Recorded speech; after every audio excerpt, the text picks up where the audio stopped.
नमस्कार प्रिय दर्शकों, स्वागत है आपका हमारे YouTube चैनल। क्या हमारा भाग्य पहले से लिखा होता है? क्या हम अपने जीवन में जो कुछ भी अनुभव करते हैं वह पहले से तय होता है, या हमारे कर्म हमारे भाग्य को बदल सकते हैं? यह प्रश्न सदियों से हर किसी के मन में उठता रहा है। गरुड़ पुराण जैसे धर्म ग्रंथों ने इस रहस्य को उजागर करने की कोशिश की है। गरुड़ पुराण की उस ज्ञानवर्धक प्रस्तुति की कि मनुष्य का भाग्य कब लिखा जाता है। क्या दर्शकों, हम कहानी शुरू करें और आप इस वीडियो में खो जाएं। इससे पहले अगर आप हमारे चैनल पर पहली बार आए हैं तो हमारे YouTube चैनल को सब्सक्राइब करें। प्रिय दर्शकों, अगर आप भी भगवान श्री कृष्ण को सच्चे दिल से मानते हो तो कमेंट में सच्ची श्रद्धा से जय श्री कृष्ण जरूर लिखें। दोस्तों, जन्म से पहले लिखा जाता है या जन्म के बाद? गरुड़ पुराण की इस ज्ञानवर्धक प्रस्तुति में आप खो जाएं। उससे पहले हम आपको बता दें कि इस वीडियो को आधा अधूरा देखना की गलती बिल्कुल भी नहीं करें, क्योंकि यह गरुड़ पुराण की ज्ञानवर्धक प्रस्तुति है जो आपके जीवन से जुड़ी हुई है। गरुड़ पुराण की इस रहस्यमय ज्ञान को जानने के बाद आपके जीवन से जुड़ समस्त लोभ, क्रोध, मोह, दुखों का अंत होगा। मित्रों, भगवान श्री कृष्ण कहते हैं, कभी भी किस व्यक्ति को गरुड़ पुराण की बातों को आधा अधूरा नहीं सुनना चाहिए, क्योंकि आधा अधूरा ज्ञान हमेशा विष के समान होता है। इसीलिए मित्रों, आपसे यही आग्रह है, इस वीडियो को एक लाइक करके चैनल को अवश्य सब्सक्राइब कर लीजिए। और हां दोस्तों, कमेंट बॉक्स में जय श्री कृष्ण लिखकर ईश्वर को आप अपना आभार व्यक्त जरूर कर दीजिए। इससे आपके जीवन से सभी दुखों का अंत होगा। आइए दोस्तों, जानते हैं गरुड़ पुराण में श्री कृष्ण ने बताए हैं कि हर मनुष्य के जीवन में जो भी कुछ होता है वह जन्म पहले से तय होता है, उसे कोई टाल नहीं सकता। दोस्तों, गरुड़ पुराण हमें जन्म मरण से लेकर वर्तमान जीवन कैसे जिए, यह सभी चीजों के बारे में सिखाते हैं। आइए दोस्तों, आज हम एक कथा के माध्यम से जानते हैं कि हमारा भाग्य जन्म से पहले लिखा जाता है या जन्म के बाद, जो गरुड़ पुराण स्कंद पुराण के द्वारा बताया गया है, जो श्री कृष्ण ने स्वयं नारद को बतलाया था। आज हम उन्हीं को कथा से जानेंगे। दोस्तों, एक समय की बात है, द्वारका नगरी में दिन श्री कृष्ण अपने दिव्य आसन पर बैठे हुए थे। तभी देवर श्री नारद नारायण नारायण का जाप करते हुए उनके पास पहुंचते हैं और उन्होंने प्रणाम करके बोले, हे प्रभु, आप त्रिकालदर्शी हैं। मैंने सुना है कि जो जीव तथा मनुष्य जन्म लेता है, क्या उसका भाग्य पहले से लिखा होता है? हे प्रभु, मैं जानना चाहता हूं कि मनुष्य के साथ जो कुछ घटना घटित होती है वह उसके जन्म से पहले तय होता है, या वह पिछले जन्म का भोग भोगता है? क्या यह सत्य है, या हम अपनी मेहनत और कर्मों से उसे बदल सकते हैं?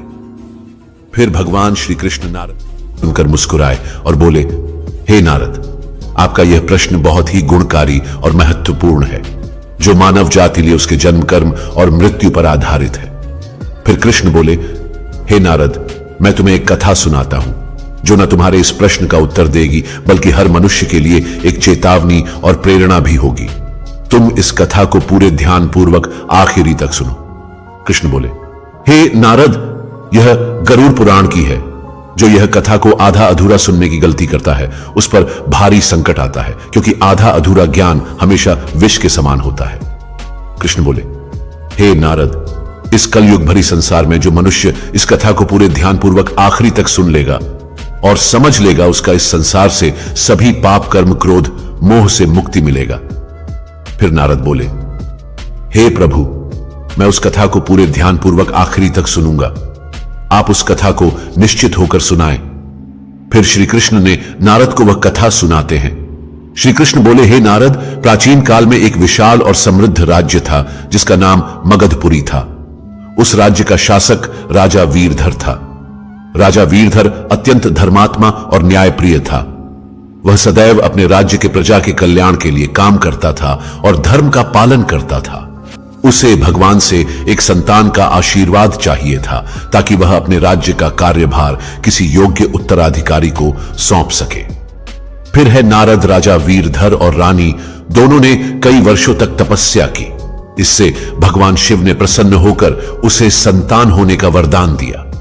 फिर एक दिन भगवान शिव के आशीर्वाद से रानी गर्भवती हुई। राजा और रानी अत्यंत प्रसन्न थे।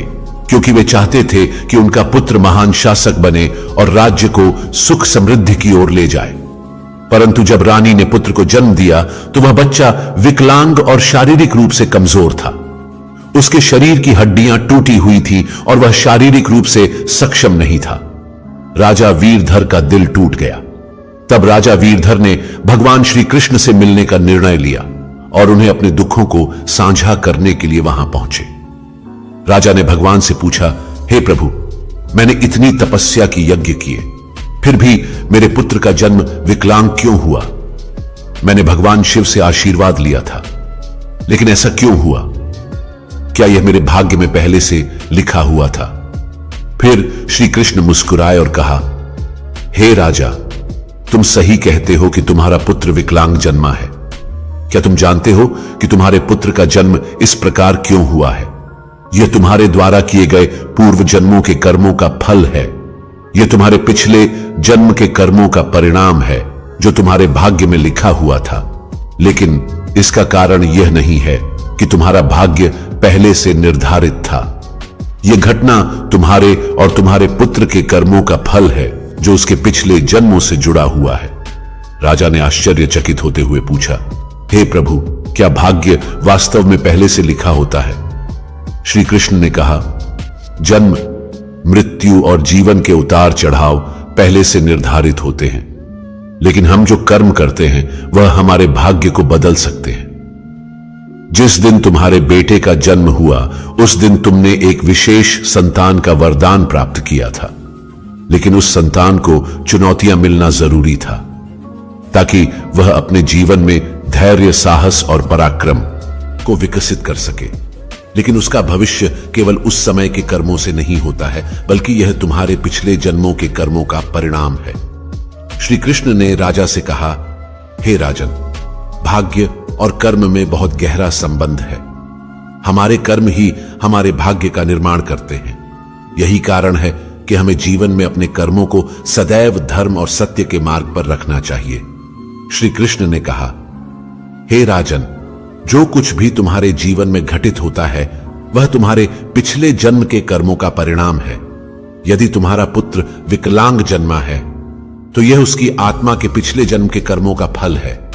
जब तुम एक पुण्य आत्मा के रूप में जन्म लेते हो तो तुम्हारे जीवन में कठिनाइयां और सच संघर्ष जरूर होंगे, क्योंकि इस दुनिया में हर आत्मा को कुछ ना कुछ कष्ट भोगना पड़ता है ताकि वह अपने पिछले कर्मों को समाप्त कर सके। लेकिन याद रखो, तुम्हारे पुत्र के जीवन में जो कठिनाई है वह उसकी परीक्षा है। यदि वह धैर्य और साहस से इन कठिनाइयों का सामना करता है तो वह अपने भाग्य को बदल सकता है। एक दिन वह वही कार्य करेगा जिसकी कल्पना तुमने अपने जीवन में की थी। फिर राजा वीरधर ने पूछा, हे प्रभु, क्या मैं और मेरे पुत्र अपने भाग्य को बदल सकते हैं? श्री कृष्ण ने उत्तर दिया, बिल्कुल, तुम दोनों ही अपने भाग्य को बदल सकते हो।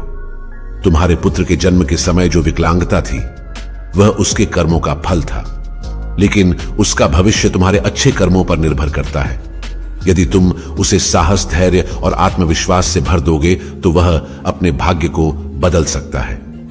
तुम्हारे अच्छे कर्मों के परिणाम स्वरूप वह एक दिन महान बनेगा और राज्य का भार संभालने में सक्षम होगा। फिर भगवान श्री कृष्ण ने आगे कहा, भाग्य एक चक्र के समान है जो कर्मों के आधार पर घूमता रहता है। जब तुम अच्छे कर्म करते हो तो तुम अपने भाग्य को सुखमय बना सकते हो। फिर आगे श्री कृष्ण से राजा ने कहा, क्या भाग्य निश्चित रूप से पिछले कर्मों से जुड़ा होता है? श्री कृष्ण बोले, हाँ, लेकिन उसे बदलने की शक्ति तुम्हारे हाथों में है। यदि तुम अच्छे कर्म करते हो तो वह तुम्हारे भाग्य को भी सुधार सकते हो। साथ ही भक्ति साधना और सेवा से भाग्य बदला जा सकता है। भगवान की भक्ति से ईश्वर को प्रसन्न करके हम अपने भाग्य को बदल सकते हैं। अगर तुम अपने पुत्र को साहस और आत्मविश्वास से जीवन के संघर्षों का सामना करने की शिक्षा दोगे तो वह अपने भाग्य को बदल सकता है। राजा रत्नधर ने भगवान श्री कृष्ण की बातों को पूरी तरह से आत्मसात किया और अपने पुत्र को शिक्षा देने का संकल्प लिया। उसने अपने पुत्र को कठिनाइयों के बावजूद साहस और विश्वास के साथ जीवन जीने की प्रेरणा दी। समय के साथ उस विकलांग पुत्र ने अपनी आत्मविश्वास और कठिनाई से लड़ते हुए समाज में महत्वपूर्ण स्थान प्राप्त किया। उसकी संघर्षशीलता और साहस ने राज्य में उसका सम्मान बढ़ाया। कृष्ण बोले, हे नारद, तुम यह समझो कि भाग्य एक निरंतर प्रक्रिया है जो कर्मों के आधार पर बदल रहती है। जो लोग जीवन में अपने कर्मों को सुधारते हैं और भगवान की शरण में जाते हैं, उनका भाग्य भी बदलता है। यह केवल कर्म ही नहीं है, बल्कि यह जीवन के संघर्षों और कर्मों का परिणाम है। मित्रों, फिर श्री कृष्ण ने नारद से कहा, यह कथा हमें यह सिखाती है कि जीवन में जो कुछ भी घटित होता है वह हमारे पिछले कर्मों का फल है। भाग्य और कर्म का कोई निश्चित प्रारूप नहीं है। हमारा कर्म हमारा भाग्य को बदल सकता है। गरुड़ पुराण हमें सिखाते हैं, यदि हम अच्छे कर्म करते हैं और सत्य की राह पर चलते हैं और ईश्वर का ध्यान करते हैं, तो हम अपने जीवन की दिशा बदल सकते हैं। फिर श्री कृष्ण ने नारद से कहा, हे नारद, यह संसार कर्मों का दर्पण है।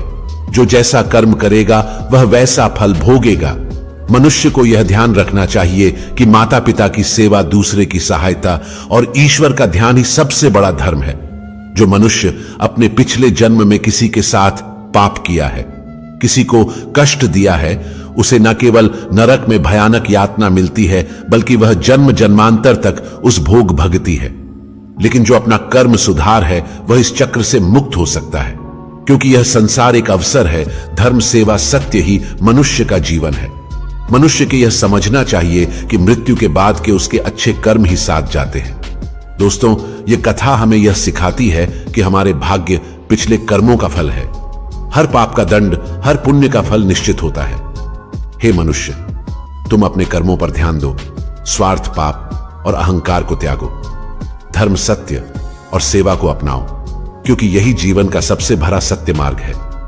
श्री कृष्ण ने इस प्रकार नारद को गरुड़ पुराण के रहस्य को बताया। दोस्तों, भाग्य निश्चित रूप से जन्म से पहले लिखा जाता है, लेकिन हम अपने जीवन के संघर्ष, सत्य, धर्म और ईश्वर की भक्ति से हम अपने भाग्य को बदल सकते हैं।